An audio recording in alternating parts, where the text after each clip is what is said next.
रुद्र की आंख से रुद्राक्ष की उत्पत्ति हुई है। अगर शिव कृपा है या भैरव की कृपा है तो कोई ना कोई आएगा जो तुम्हें ये रुद्र के तरफ ही ले आएगा। चीनी या नमक जल के अंदर डाइल्यूट हो जाता है, ठीक वैसा ही रुद्र की विशेषता है। रुद्र की जो ऊर्जा है वो एक योद्धा की ऊर्जा कि एक मुखी रुद्राक्ष को पहननी नहीं चाहिए, एक मुखी रुद्राक्ष पहना नहीं जाता। ये जो भी 1 से 14 मुखी तक की रुद्राक्ष की हम चर्चा किए, ये आप अगर कोई साधु से लेओगे तो वही इसकी सही फल आपको मिलेगी। जिस रुद्राक्ष को अगर तुम धारण करो तो सही ढंग से तुम भी तुम्हारे जीवन को एक लक्ष्यवाची दिशा की तरफ ले जा पाओगे।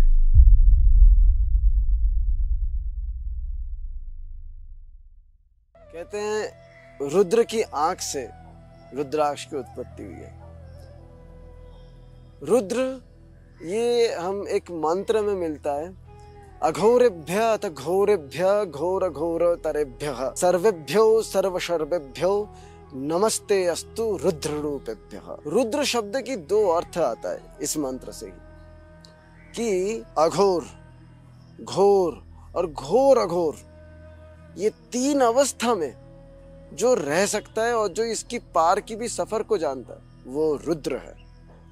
रुद्र शब्द का समास अगर निकाले तो इसको ये कहेंगे रुतम मतलब दुखम, रुतम द्रावयति इति रुद्रः, जो दुख को अपने अंदर घुला लेता है। जैसे चीनी या नमक जल के अंदर पिघल जाता है, डाइल्यूट हो जाता है, ठीक वैसा ही रुद्र की विशेषता है, शिवत्व की विशेषता है। शिव तुम्हारी दुखों को अपने अंदर ले लेगा, क्योंकि हम लोग अभी बोले कि शिव वो चीज को लेता है जो सब कोई फेंक देता है। हम हमारी जो भी नेगेटिविटी है अगर जब जहां देना चाहते हैं वो शिव जी लेता है। अगर तुम रुद्राक्ष लेके पूछोगे तो इसका अर्थ यही होता है कि रुद्र वो अपनी आंख से तुम्हें अब देखना शुरू किया है। अब यहाँ एक विशेषता ये है, मैं ऐसे कई जनों को देखा हूं जो अपने जीवन में चरम नेगेटिव अवस्था से गुजर रहा है, चरम डिस्टॉर्शन से गुजर रहा है, चरम टर्बुलेंस से गुजर रहा है, कैरेक्टरली, फाइनेंशियली, मोरली, कई प्रकार की समस्याओं से वो व्यक्ति गुजर रहा है, कई प्रकार की। जब वो व्यक्ति चारों ओर से घिर जाता है ना, मानो तुम्हारे चारों ओर से कौरवों से घिर गए हो, तो तुम्हारे साथ तब तुम कृष्ण को पाओगे, तब तुम तुम्हारे साथ रुद्र को पाओगे। ऐसे ही समय में तुम्हारे पास अगर शिव कृपा है या भैरव की कृपा है तो कोई ना कोई आएगा जो तुम्हें ये रुद्र के तरफ ही ले आएगा, और रुद्र के तरफ ले आके तुम्हें वो दिशा में ली जाएगी जहां तुम कह पाओगे तन्नो रुद्रः प्रचोदयात्। तो रुद्राक्ष उस दिन से हम धारण करते हैं या उस दिन हमारे पास आता है जिस दिन हमारे साथ हम ये ब्रह्मांड के साथ मिलके, हम और ये ब्रह्मांड साथ मिलके, मेरी ये आभ्यंतरीण यूनिवर्स, ये शरीर की जो इकोसिस्टम है और ये ब्रह्मांड की इकोसिस्टम, ये दोनों एक साथ मिलके जिस दिन हम लोग अपने आप को शिव के साथ, शिव की चैतन्य, शिव कॉन्शियसनेस, उसके साथ जोड़ना शुरू कर देते हैं, उस दिन से हमारे पास सही में रुद्राक्ष प्रवेश करता है। तुलसी माला ये वैष्णवों के लिए मानी जाती है, रुद्राक्ष ये हमारे लिए मानी जाती है, शिव के लिए मानी जाती है, शैवों के लिए मानी जाती है। तो रुद्राक्ष धारण करने का मतलब ये है कि तुम्हारी नेगेटिविटी अब तुम शिव को दे दियो। तुम्हारी जो भी नेगेटिविटी है, चाहे तुम पोसेस्ड भी हो, यानी कोई बुरे शक्ति या बुरी आत्मा तुम्हें अपने निजी ग्रिप्ट में ले लिया है, अगर उस समय में भी तुम्हारे पास रुद्राक्ष आ जाए तो तुम्हारी जीवन नई सफर के लिए आगे बढ़ जाएगी। रुद्राक्ष के अंदर वो शक्ति रहता है जो तुम्हारे जीवन को 180 डिग्री घुमा सके, एक नई दिशा में ले आ सके, एक नई मोड़ पे ले आ सके।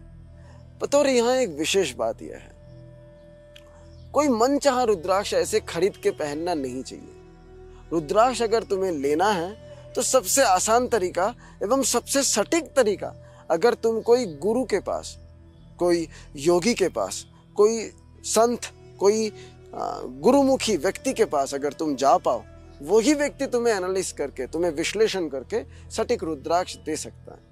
अगर तुम मनमुखी मन से कोई रुद्राक्ष दुकान से खरीद लेके अपने पैसे से पहन भी लिए हो, वो उतना तुम्हें ताकत नहीं दे सकता, क्योंकि हम अभी बोले रुतम दुखम, रुतम का मतलब है दुखम, रुतम द्रावयति इति स रुद्रः, जो दुखों को घोल देता है अपने अंदर, वो है रुद्र।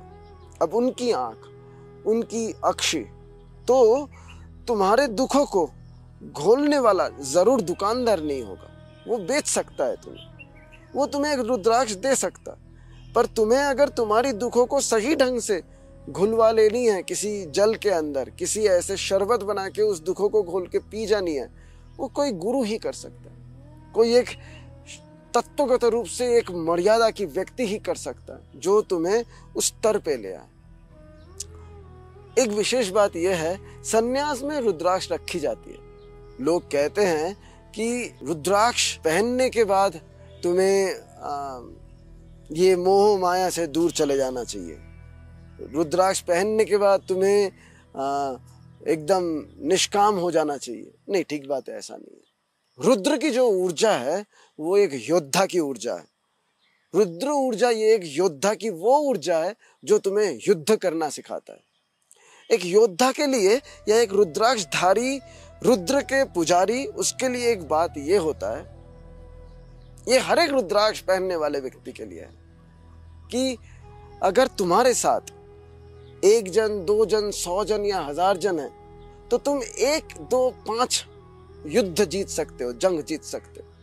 अगर तुम्हारे साथ 100 जने हैं, 200 जने, 1000 जने, पर अगर तुम उस 100 जनों को यह विश्वास दिला पाओ कि तुम उनके साथ खड़े हो तो तुम दुनिया जीत सकते हो। रुद्राक्षधारी व्यक्ति यही विश्वास लोगों के अंदर दिला सकता है कि बेटा तू आगे बढ़, मैं तेरे साथ खड़ा हूं। अगर ये विश्वास तुम भी एक एंटरप्रेन्योर होते हुए भी दिलवा पाओ कि बेटा तुम आगे बढ़ो, मैं तुम्हारे साथ खड़ा हूं, तो तुम दुनिया जीत सकते हो। रुद्राक्ष सही में वो तरीका ले आ सकता है जिससे तुम ये ब्रह्मांड में पैदा क्यों हुए हो ये जानने के बाद उस दिशा में आगे बढ़ते हुए ब्रह्मांड को जीत के आगे ले आओ। अपनी नाम, अपनी कर्म, अपनी रूप ये ब्रह्मांड में स्थापित करके जा पाओ, ये रुद्राक्ष दिखा सकता है, रुद्र की कृपा से। रुद्राक्ष एक ऐसी पेड़ से निकलता है जहाँ रुद्राक्ष की मुख बनता है, उसके ऊपर ऐसी दाग रहती है जिस दाग से रुद्राक्ष की प्रभाव हम लोग निकालते हैं। ऋषि मुनि लोग कई साल से इन चीज़ों की गवेषणा, रिसर्च करते हुए देखे हैं कि रुद्राक्ष क्या क्या तरीके से होती है। आज के समय में जो एकमुखी रुद्राक्ष बाजार में मिलता है वो चंद्रमा के आकार की, सही में कभी रुद्राक्ष चंद्रमा के आकार की होती नहीं है, ये सारे लैब से बनी जाती है। मैं अपने निजी जीवन में कोई पेड़ से जो एकमुखी रुद्राक्ष भी देखा हूँ वो भी गोली हुई है, भले ही उसके ऊपर एक ही दाग हो, वो एकमुखी रुद्राक्ष। एकमुखी रुद्राक्ष की एक विशेषता ये है कि एकमुखी रुद्राक्ष को पहननी नहीं चाहिए, एकमुखी रुद्राक्ष पहना नहीं जाता है। एकमुखी रुद्राक्ष हम लोग सिर्फ पूजन में ही रखते हैं। 2 मुखी जो रुद्राक्ष है वो केवल और केवल मात्र विशेषतः स्त्रियों के लिए ही रखी गई है। 3 मुखी रुद्राक्ष ये त्रिदेव इनके लिए रखी गई है, या अग्नि तत्व को 3 मुखी रुद्राक्ष देखी गई। 4 मुखी रुद्राक्ष जो हमारी चतुर्वेद या चारों दिशा या विशेषतः या जो हमारी चतुष्तत्व है विशेष, जो चारों वेदों की उसके अंदर की विशेष गायत्री यहाँ स्थान पाती है, इनको रखी गई। 5 मुखी ऐसे परम शिव को रखी गई, 6 मुखी कार्तिकेय, 7 मुखी महालक्ष्मी, 8 मुखी भैरवनाथ, 9 मुखी महादेवी, 10 मुखी विष्णु, 11 मुखी रति कामदेव, 12 मुखी आदित्य रुद्र, 13 मुखी हनुमान और 14 मुखी ये श्री महाविद्या की रुद्राक्ष मानी जाती है। 14 से बाद जो 21 मुखी तक रुद्राक्ष बाजार में मिलती है, प्रामाणिक रूप से शास्त्र में उसकी कोई चर्चा नहीं मिलती है, ये बाजार में आ जाती है और चल भी रही है। अब ये जो भी 1 से 14 मुखी तक की रुद्राक्ष की हम चर्चा किए, ये आप अगर कोई साधु से लेओगे तो ही इसकी सही फल आपको मिलेगी। अब दुकान से खरीद ले सकते हो, वो आप जरूर कर सकते हो, पर साधु आपको कभी भी पैसा लेके खरीद के नहीं देगा, वो आपको बोलेगा बेटा ये तुम्हारी रुद्राक्ष है, भले उसके लिए आप कुछ दान उस साधु को भिक्षा के रूप से दे सकते हो, परंतु आप अगर कुछ उस चीज को एक दुकान से खरीद लियो तो वो जान लो कि वो आप अपनी वो जो दुख, जिस दुख के कारण वो रुद्राक्ष को आप लेना चाह रहे हो, वो दुखों को उसमें डाइल्यूट नहीं कर पाओगे, क्योंकि रुद्र शब्द का अर्थ यही होता है रुतम द्रावयति इति रुद्रः। तो रुद्राक्ष आप अगर कोई साधु के तहत अगर लोगे तो वो साधु ही तुम्हें विश्लेषण करके ये 1 से 14 मुखी के अंदर सटीक रुद्राक्ष दे देगा। जिस रुद्राक्ष को अगर तुम धारण करो तो सही ढंग से तुम भी तुम्हारे जीवन को एक लक्ष्यवाची दिशा की तरफ ले जा पाओगे।